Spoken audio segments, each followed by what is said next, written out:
Hello hi S V D ടോക്സിലേക്ക് സ്വാഗതം.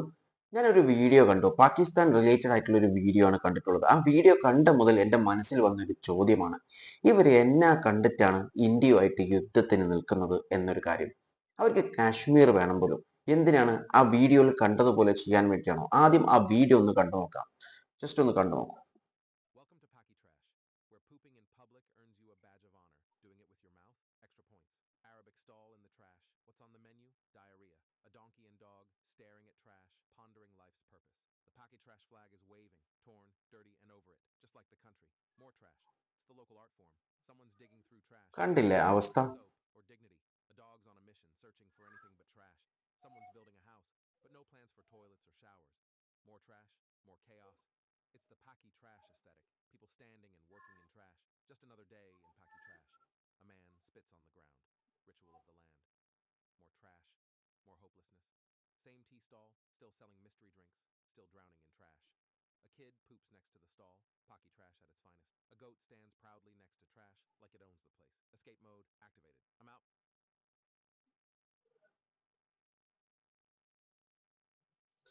കണ്ടില്ലേ എന്താണ് അവരുടെ അവസ്ഥ? ഈ അവസ്ഥയിലുള്ള ആളുകളാണ് ഇന്ത്യയെ വെല്ലുവിളിക്കാൻ വരുന്നത്. എന്നാൽ ഒരുപാട് വർഷങ്ങളായി അവർക്ക് കാശ്മീർ വേണമെന്ന് പറയുന്നു. എന്തിനാണ്? ഈ വീഡിയോയിൽ കണ്ട സ്ഥലം പോലെ കാശ്മീർ ആക്കി മാറ്റാൻ വേണ്ടിയോ? എനിക്ക് മനസ്സിലാകുന്നില്ല എന്ത് ധൈര്യത്തിലാണ് ഇന്ത്യയെ ഇവർ ചലഞ്ച് ചെയ്യുന്നത് എന്നൊരു കാര്യം. നമുക്കറിയാം, ഇന്ത്യ എന്ന് പറയുന്നത് എപ്പോഴും സമാധാന പ്രിയരാണ്, സമാധാനം വേണമെന്ന് ആഗ്രഹിക്കുന്നവരാണ്. എന്നാൽ ഇങ്ങോട്ടേക്ക് കയറി ചൊറിഞ്ഞാൽ വെറുതെ വിടുകയും ചെയ്യില്ല.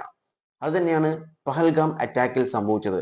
പഹൽഗാമിൽ അവർ ഇങ്ങോട്ടേക്കൊന്ന് തന്നു, നമ്മുടെ സഹോദരങ്ങളെ ആവശ്യമില്ലാതെ ഒരു കാര്യവുമില്ലാതെ കൊന്നു. അതിന് 10 മടങ്ങിൽ തിരിച്ചു കൊടുക്കുകയും ചെയ്തു. അതുപോലെ തന്നെ ഷെല്ലിംഗ് നടത്തി ഇന്ത്യയിൽ അവർ. ഇന്ത്യൻ ആർമി തിരിച്ച് ഇസ്ലാമാബാദിലടക്കം മിസൈൽ വർഷിക്കുകയാണ് ചെയ്തിട്ടുണ്ടായിരുന്നത്. അതായത് ഒന്ന് തന്നാൽ 10 ഇരട്ടിയായി തിരിച്ചു നൽകുമെന്ന് പാകിസ്ഥാന് നല്ലോണം മനസ്സിലായിട്ടുണ്ട്, അല്ലെങ്കിൽ മനസ്സിലാക്കി കൊടുത്തിട്ടുണ്ട് ഇന്ത്യൻ ആർമി. പാകിസ്ഥാൻ ഫേസ് ചെയ്യാത്ത പ്രശ്നങ്ങളില്ല. എല്ലാ പ്രശ്നങ്ങളും പാകിസ്ഥാനിലുണ്ട്. പോവേർട്ടി ഒരു ഭാഗത്ത്, അൺഎംപ്ലോയ്മെന്റ് മറ്റൊരു ഭാഗത്ത്. എന്തിന് recent BOP balance of payment crisis ഉൾപ്പെടെ എല്ലാ പ്രശ്നങ്ങളും ഫേസ് ചെയ്യുന്നുണ്ട് പാകിസ്ഥാൻ. പിന്നെ എന്തിനാണ് ഇന്ത്യ പോലത്തെ ഒരു രാജ്യത്തെ വെല്ലുവിളിക്കാൻ നിൽക്കുന്നത്, ചലഞ്ച് ചെയ്യാൻ നിൽക്കുന്നത്? മിണ്ടാതെ ഒരു മൂലക്കിരുന്ന് അവരുടെ ജനങ്ങൾക്ക്, അതായത് അവിടുത്തെ നേഷൻ പാകിസ്ഥാനും പാകിസ്ഥാന്റെ ജനങ്ങൾക്കും വേണ്ടി നല്ല എന്തെങ്കിലും കാര്യം, ഉപകാരപ്പെടുന്ന കാര്യങ്ങൾ ചെയ്യുന്നല്ലാതെ ഇന്ത്യൻ മണ്ണിൽ വന്നിട്ട് ഇന്ത്യക്കാരെ എന്തിനാണ് ഉപദ്രവിക്കാൻ നോക്കുന്നത്? ഉപദ്രവിച്ചു കഴിഞ്ഞാൽ 10 ഇരട്ടിയായിട്ട് തിരിച്ചു നൽകുമെന്ന് ഓൾറെഡി ഇന്ത്യ കാണിച്ചു, തെളിയിച്ചു കൊടുത്തു കഴിഞ്ഞു അവർക്ക്. നമുക്ക് മനസ്സിലാക്കണം, അവിടുത്തെ പ്രൈം മിനിസ്റ്റർ, പാകിസ്ഥാനിലെ പ്രൈം മിനിസ്റ്റർ ഒരു കാര്യം പറഞ്ഞിട്ടുണ്ടായിരുന്നു, ഇന്ത്യൻ എയർഫോഴ്സിന്റെ 5 എയർക്രാഫ്റ്റ്സ് അവർ തകർത്തിട്ടു എന്ന്. അപ്പോൾ തന്നെ തിരിച്ചു ചോദിച്ചു CNN, എന്താണ് പ്രൂഫ് എന്ന്. അപ്പോൾ ബബ്ബ ഒരു പ്രൂഫുമില്ല, വെറുതെ അങ്ങ് പറയുക എന്നുള്ളത് മാത്രമാണ്. അതേ പറ്റൂ പാകിസ്ഥാനെ കൊണ്ട്. ഇന്ത്യയിലേക്ക് പാകിസ്ഥാൻ ഒരുപാട് മിസൈൽ അയച്ചിട്ടുണ്ടല്ലോ, ഏതെങ്കിലും ഒന്ന് ടാർഗറ്റിൽ എത്തിക്കാൻ പറ്റിയിട്ടുണ്ടോ? പറ്റില്ല. കാരണം അതാണ് ഇന്ത്യൻ ഡിഫൻസ് സിസ്റ്റത്തിന്റെ പ്രത്യേകത, അല്ലെങ്കിൽ പവർ എന്ന് പറയുന്നത്. മലാല യൂസഫ്സായി ഒരു സ്റ്റേറ്റ്മെന്റ് പറഞ്ഞിട്ടുണ്ടായിരുന്നു, വെറുപ്പും അക്രമവും പൊതുശത്രുക്കളാണ്. നമ്മുടെ കൂട്ടായ സുരക്ഷയ്ക്കുള്ള ഏക മാർഗം സമാധാനമാണ്. ഇന്ത്യയോടും പാകിസ്ഥാനോടും മലാല യൂസഫ്സായി പറഞ്ഞിട്ടുള്ള ഒരു കാര്യമാണ്. പക്ഷെങ്കിൽ മലാല യൂസഫ്സായി ഇവിടെ മനസ്സിലാക്കേണ്ട ഒരു കാര്യമുണ്ട്. ഈ ഒരു കാര്യം ഇന്ത്യയോട് പറഞ്ഞിട്ട് യാതൊരു കാര്യവുമില്ല. കാരണം ഈ ഒരു സംഭവം തുടങ്ങി വെച്ചിട്ടുള്ളത് പാകിസ്ഥാനാണ്, ഇന്ത്യയല്ല. അതുകൊണ്ട് പാകിസ്ഥാനാണ് ഇത് നിർത്തുകയും ചെയ്യേണ്ടത്. ഇന്ത്യ ചെയ്യുന്നത് പ്രതിരോധമാണ്.